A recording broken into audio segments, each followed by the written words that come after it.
नमस्कार। मैं डॉक्टर अतुल मिश्रा। सरपंच ने कुणाल को पुकारते हुए कहा कि बेटा नीचे आ जाओ, तुम्हें जो भी फ़ोन चाहिए, आईफ़ोन चाहिए, तुम्हें मिल जाएगा। लेकिन कुणाल ने कोई बात नहीं मानी और वह उस पहाड़ी से नीचे कूद गया। उनके साथ उनके पिता जो उसे बचाने का प्रयास कर रहे थे, वो भी लड़खड़ा गए, वो भी खाई के नीचे चले गए। यह दृश्य उनकी माँ देख रही थी, जो थोड़ी दूर पे खड़ी थी। उसने भी जब देखा कि उसके इकलौते बेटे और पति की खाई में गिरने से मौत हो गई है, तो उसने भी पहाड़ी से छलांग लगा दी। इस तरह पूरा एक परिवार समाप्त हो गया।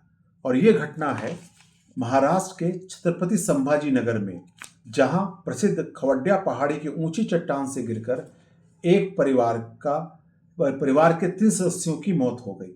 और मुख्यतः इसमें जो खबर है कि मोबाइल फोन को लेकर हुआ था विवाद।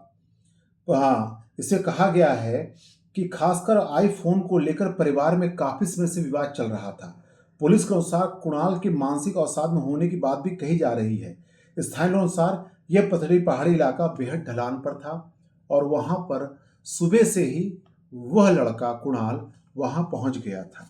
इस तरह अगर हम लोग देखें कि आत्महत्या तो एक अंतिम स्थिति है, लेकिन इस समय ज्यादातर परिवारों में यह तनाव बना हुआ है कि किशोर अवस्था में पहुंचते ही बच्चे को लगता है कि अगर उसके पास अपना खुद का मोबाइल नहीं होगा तो उसके जीवन में सार्थकता नहीं है। इसे हम दर्शन शास्त्र में हैविंग मोड और बीइंग मोड कहते हैं।